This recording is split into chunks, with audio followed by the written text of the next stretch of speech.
Assalamualaikum warahmatullahi wabarakatuh. Di tutorial kali ini kita akan mempelajari tentang project planning dalam perencanaan, dalam penjadwalan, dalam bagaimana mengelola sebuah project atau pengembangan perangkat lunak. Jadi ada dua sub bahasan di sini yaitu pengantar project dan juga penjadwalan project. Jadi kita akan berfokus bagaimana project itu dibangun, project itu dijadwalkan sesuai dengan timeline yang sudah ditentukan. Yang pertama dari project tersendiri, project merupakan kegiatan atau sebuah aktivitas dengan tujuan menciptakan produk spesial atau unik produk. Definisi dari project ini atau sebenarnya project kan bisa didefinisikan dalam hal yang general gitu. Tetapi dalam pengembangan perangkat lunak sendiri, project di sini lebih spesifik ke pembuatan sebuah software atau sebuah produk yang dilakukan development atau proses pengembangan perangkat lunak itu secara tim ataupun individu. Kemudian dari project planning, plan atau faktor kunci yang menjadi dalam faktor atau menjadi faktor kunci dalam sebuah project management adalah perencanaan. Bagaimana sebuah plan itu bisa berjalan sesuai dengan time schedule yang sudah dibuat, bagaimana sebuah perencanaan itu tidak boleh meleset sebenarnya karena akan ada estimasi-estimasi yang akan dialami atau mungkin pembengkakan biaya dan sebagainya ketika memang project itu akan mengalami kemunduran. Akan tetapi semuanya itu sebenarnya sudah ada analisis resikonya, bagaimana ketika project ini bisa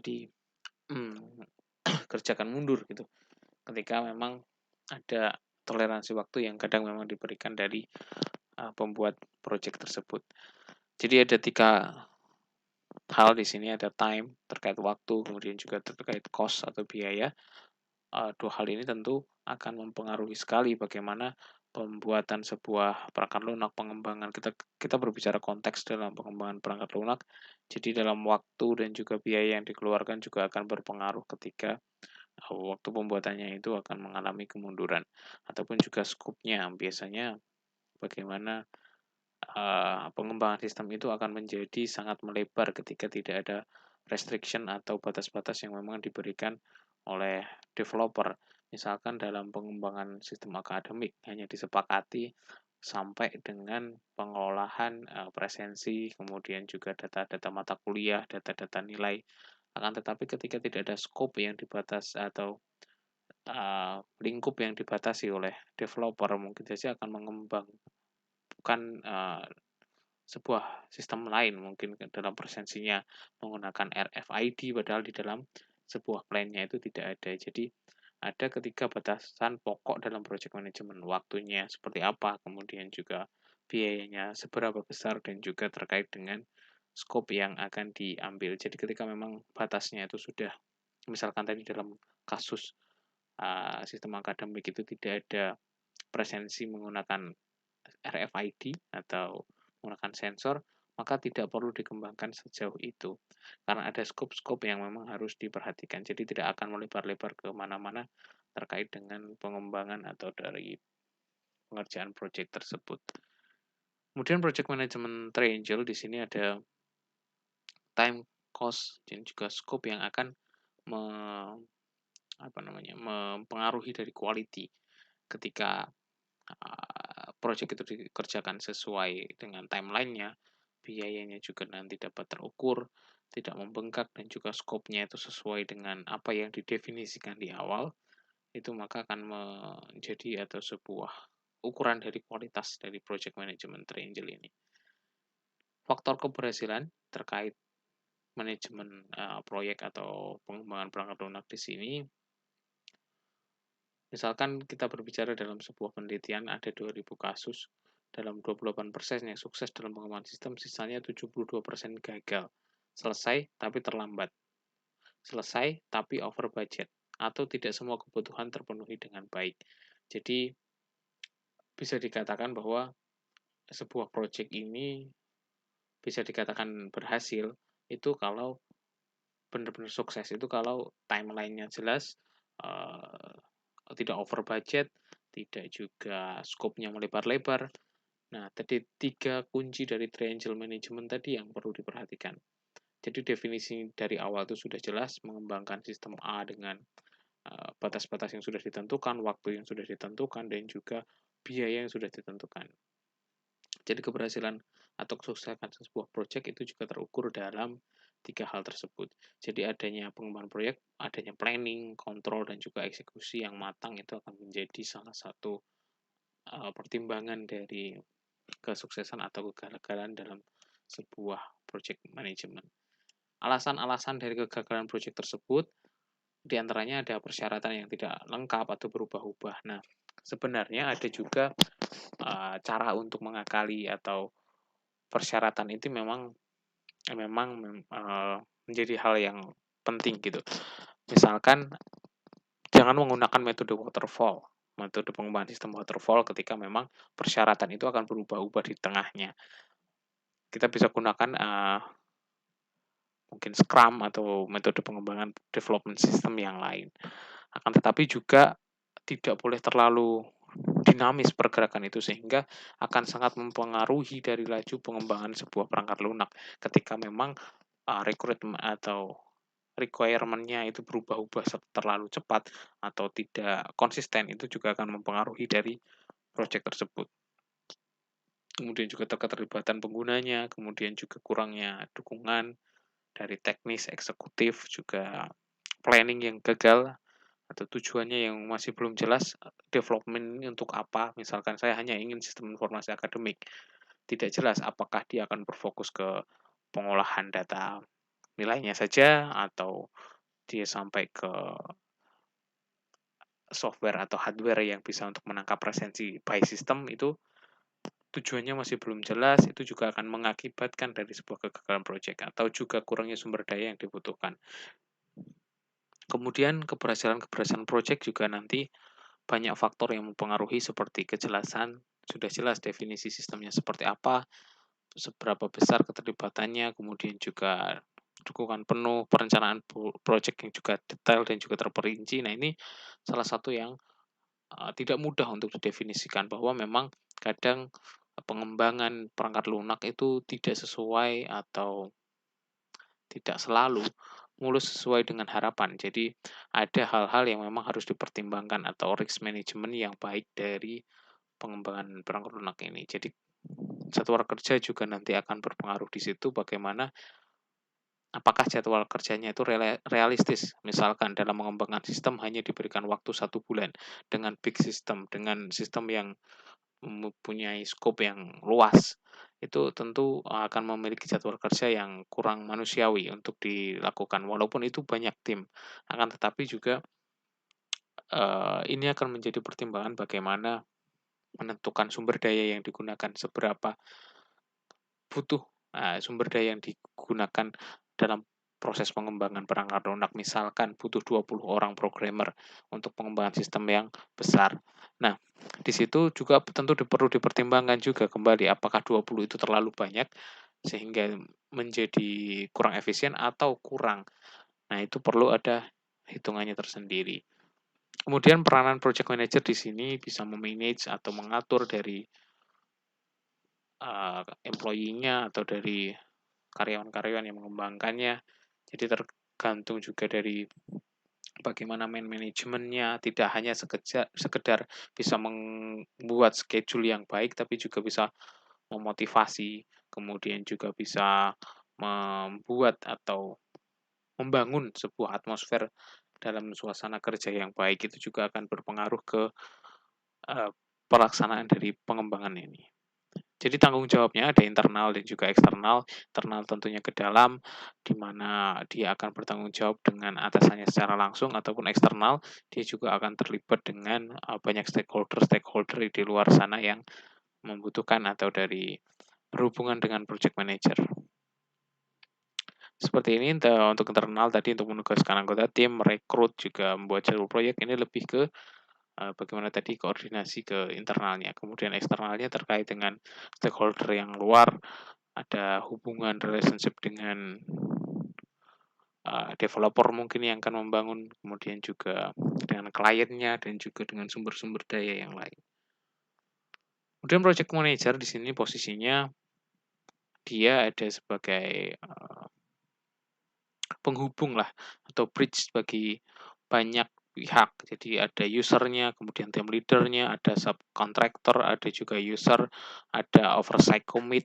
Jadi dia akan menjadi atau membuat sebagai membangun sebuah komunikasi dari banyak stakeholder yang terlibat. Misalkan di sini sebuah fase project planning, ada analisis fase, desain fase, implementation, sampai support. Yang pertama analisis, biasanya analisis tersebut akan banyak sekali yang kita bisa terapkan di dalamnya, misalkan dari analisis pitches, itu untuk mengidentifikasi bagaimana kelemahan dari sistem lama, kemudian kita beralih untuk ke sistem baru, kita bisa tangkap, bisa capture bagaimana posisi atau peluang change untuk improvement yang bisa kita lakukan terkait dengan sistem yang ada, kemudian juga dengan rencana pengembangan ke depannya. Baru kita definisikan atau kita transformasikan itu menjadi sebuah desain, baik dari desain relational database ataupun desain dari prosesnya menggunakan data flow ketika itu memang kita berbicara pengembangan perangkat lunak secara terstruktur. Kalaupun pengembangan perangkat lunak itu secara object oriented, maka dia akan menggunakan use case, UML, kemudian juga uh, banyak pemodelan yang bisa kita gunakan. Karena kita di sini di mata kuliah terstruktur, maka kita akan fokus bagaimana apa sih bedanya ketika kita menggunakan atau mengembangkan sebuah sistem itu object oriented dan juga terstruktur. Kalau terstruktur berarti dia akan pendekatannya lebih ke penggunaan data flow diagram, kemudian entity relationship design. Kalau kita menggunakan object oriented, maka kita akan menggunakan sebuah diagram jenjang ataupun kita menggunakan sebuah use case UML. Itu kita bisa bedakan dari sisi perancangannya. Kemudian dari implementasinya, implementasi itu terkait dengan bagaimana eksekusi di dalamnya, kita bisa menggunakan bahasa pemrograman atau yang lainnya yang nanti terkait dengan platform yang akan digunakan. Dan support fase di sini juga ada, di mana kita membutuhkan tim support atau dukungan dari pihak-pihak atau stakeholder yang terlibat. Kemudian penjadwalan project. Nah, di sini kita akan membahas tools yang memudahkan kita atau memudahkan bagi seorang developer membuat schedule atau membuat sebuah jadwal. Yang pertama, ada dua teknik penjadwalan, ada pie chart dan juga Gantt chart. Gantt chart di sini lebih terlihat simpel ya, memang lebih simpel daripada dari pie chart itu. Jadi kita mendefinisikan berapa hari kita melakukan sebuah aktivitas. Aktivitas 1, aktivitas 2, aktivitas 3, dan seterusnya. Misalkan aktivitas pertama adalah untuk mendefinisikan kebutuhan atau analisis kebutuhan. Kita butuh 3 minggu untuk melakukan survei, melakukan wawancara, observasi, dan sebagainya. Kemudian kita masuk lagi ke analisis yang lain, misalkan analisis pitches. Kita tangkap dari kesalahan atau kelemahan dari sistem lama untuk kita improvement di pengembangan itu. Dan seterusnya sampai nanti di pengujian, bahkan juga maintenance yang bisa kita lakukan. Gantt chart di sini dipopulerkan atau dibuat oleh H.L. Gantt yang berfungsi untuk menggambarkan pekerjaan yang dilaksanakan. Jadi di sini metode sederhana yang sering digunakan dalam perencanaan atau monitor project aktivitas. Berbicara sebelum kita masuk ke dalam Gantt chart dan juga pie chart, ada sebuah software juga yang atau platform juga yang menyediakan bagaimana memanajemen timeline itu secara baik. Mungkin teman-teman ada yang mengetahui bahwa misalkan Trello. Trello itu secara tampilan dia memiliki user interface yang menarik. Ada task 1 yang harus dikerjakan, ada due date-nya kapan, kemudian progresnya seperti apa. Banyak room yang bisa kita improve di Trello. Itu salah satu contoh. Kalau kita berbicara dari Gantt chart di sini, nanti kita akan menggambarkannya atau membuatnya itu bisa dengan bantuan software. Jadi kita bisa gunakan Gantt chart ini untuk mempermudah dari pembuatan project kita. Misalkan Gantt chart ini kita identifikasi atau dia memiliki kecocokan untuk project-project dengan skala kecil sampai menengah. Sedangkan untuk project-project yang besar dengan aktivitas yang kompleks, maka agak sedikit sulit ketika kita memaksakan untuk menggunakan Gantt chart ini. Kelebihannya seperti itu tadi, sederhana dan juga mudah digunakan, sehingga dia menyediakan representasi grafis yang mudah dipahami. Nah, kelebihan ini tentunya ada kekurangan seperti tidak merepresentasikan relasi aktivitas, tidak memberikan gambaran progres yang jelas, tidak memberikan informasi waktu yang cepat atau lama. Ini tentu mengalami ada plus minus atau ada kelebihan, ada kekurangan yang memang harus dipertimbangkan ketika kita ingin menggunakan Gantt chart.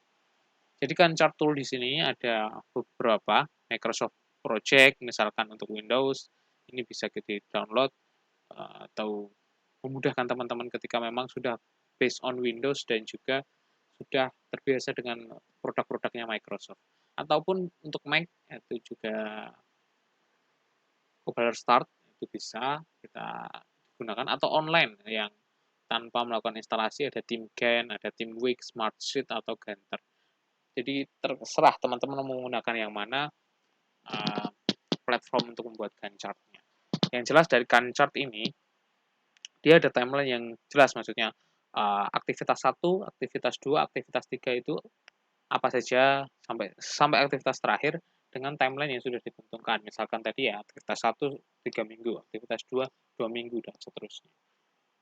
Kemudian kita beralih ke pair chart. Pair chart di sini sering disebut sebagai diagram jaringan atau menggambarkan kegiatan menggunakan jaringan simpul. Jadi sebuah anak panah ya, biasanya gambarnya seperti ini, proses 1, kedua, ketiga, sampai kelima. Kemudian tujuan pair chart di sini mengurangi penundaan pekerjaan, mengurangi konflik produksi, ada juga mengurangi gangguan. Dan pair chart di sini kompleks menggunakan metode PERT atau Program Evaluation Review Technical. Jadi akan diketahui kapan proyek selesai, bagaimana urutan pekerjaan, bagaimana yang paling lama tertunda, kemudian perhatian khusus. Misalkan di sini panah atau arrow-nya digunakan untuk mewakili kegiatan atau simpulnya digunakan mewakili kejadian. Jadi panah itu digunakan untuk mewakili tadi kegiatan, kalau simpul atau note-nya itu digunakan mewakili kejadian. Misalkan kegiatan A dan B merupakan sebuah kegiatan. Kemudian kegiatan C dikerjakan setelah kegiatan A. Karena dia setelah A baru bisa mengerjakan C. Misalkan analisis kebutuhan, kemudian habis itu baru analisis data flow-nya, analisis SWOT-nya atau yang lain. Baru penggambaran data flow-nya untuk proses A. Jadi ada berurutan. Jadi membutuhkan prasyarat sebelumnya. Kegiatan C itu baru bisa dikerjakan ketika A sudah selesai. Kegiatan D bisa dikerjakan setelah B diselesaikan. Jadi ada timeline yang jelas dari awal ke akhir. Misalkan aturannya di sini, satu kegiatan hanya boleh diwakili satu anak panah. Nah, satu anak panah di sini, satu kedua cukup satu saja, A dan B. Tidak boleh A panah sendiri, B panah sendiri. Aturan yang kedua, untuk mengatasi masalah, jadi kita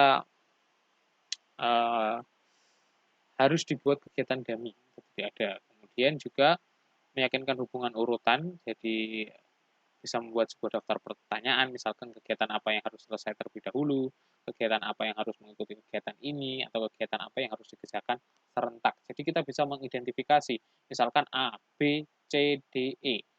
A harus berbarengan dengan B, maka akan digambarkan di pair chart itu A dan B itu secara bersamaan. Kemudian setelah A dan B dilaksanakan bersamaan, baru kita bisa menuju atau beranjak ke kegiatan C. Setelah kegiatan C selesai, baru kegiatan D. Nah, maka pair chart-nya akan tergambar dengan jelas A dan B bersamaan, C sendiri, D sendiri, baru E. Nah, seperti itu. Jadi harus detail. Itu bisa digali dengan informasi atau observasi dulu. Misalkan nih, teman-teman mau mengembangkan sistem di desa. Teman-teman datang ke desa bertanya, harusnya bagaimana Pak proses atau langkah dari sistem pelayanan desa ini, misalkan. Oh, langkah pertama harus mengunjungi kelurahan, kemudian baru ke kecamatan atau seterusnya. Nah, itu kan ada identifikasi terlebih dahulu bagaimana prosesnya. Kalau proses itu bisa dilakukan bersamaan, maka di pair chart akan digambarkan berdua atau keduanya. Kalau dia harus prasyarat A dulu baru B, maka dia akan digambarkan berbeda. A dulu baru kegiatan B. Misalkan seperti itu. Kemudian ini tadi ya untuk kegiatan-kegiatan yang memang harus diidentifikasi. Misalkan kalau contohnya seperti ini, A, B, C kegiatan bersama, A, D, maka gambarannya adalah seperti ini. Nanti bisa dipahami bagaimana memang yang penting adalah identifikasi terlebih dahulu. Teman-teman bisa mengidentifikasi proses mana yang bisa dilakukan bersamaan, mana yang tidak, mana yang memerlukan prasyarat, maka itu akan baru bisa digambarkan ke pair chart. Kemudian jalur kritis. Kritis di sini menunjukkan kegiatan awal dan sampai akhir pada diagram jaringan. Jadi adalah kegiatan yang apabila ditunda akan mempengaruhi waktu dari penyelesaian proyek tersebut. Misalkan A ini 10 hari, B 8, C 12 dan seterusnya sampai C itu 15 hari. Nah, di sini sudah digambarkan tadi ada hitungannya A tadi 10 hari, B 8 hari dan seterusnya. Nah, jalur kritisnya ADH 10 tambah 2 tambah 8 itu 40, ADJ 10 tambah 2, 2 tambah 15 itu 47, dan seterusnya.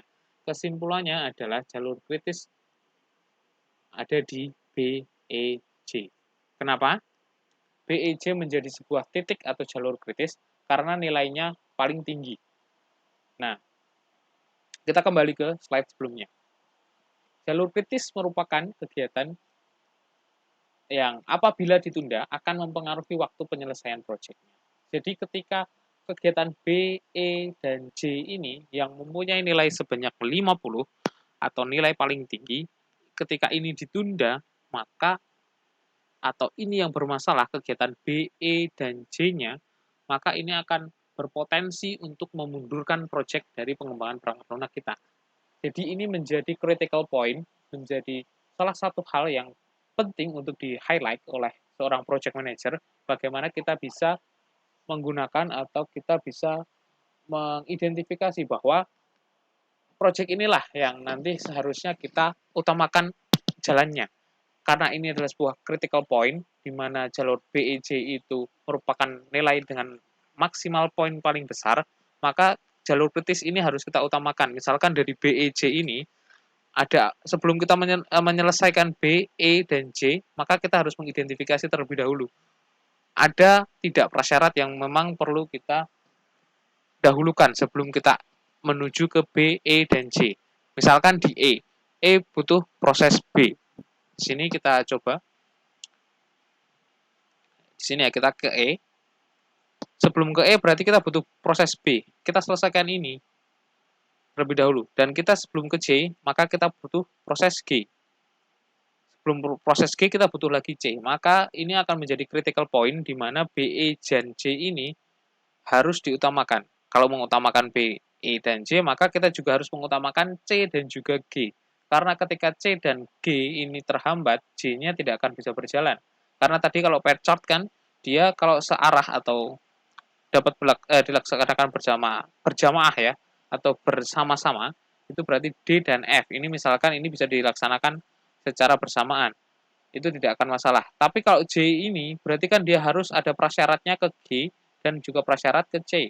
Kalau G-nya terhambat, otomatis J-nya tidak akan jalan. Apalagi C-nya terhambat, G-nya tidak akan jalan, apalagi J-nya.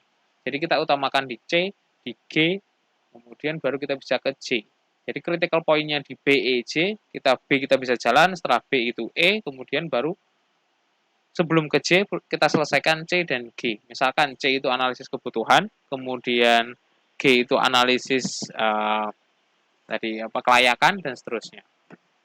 Seperti itu untuk jalur kritis. Oke, selanjutnya silakan teman-teman buatlah gancar dari tugas sebelumnya, tidak perlu dikumpulkan, dan silakan gunakan tools untuk membuat gancar itu yang bebas. Jadi tidak ini akan membantu teman-teman dalam mengidentifikasi proyek yang akan dikerjakan ke depannya. Oke, saya cukupkan untuk tutorial kali ini. Terima kasih, semoga dapat dipahami. Wassalamualaikum warahmatullahi wabarakatuh.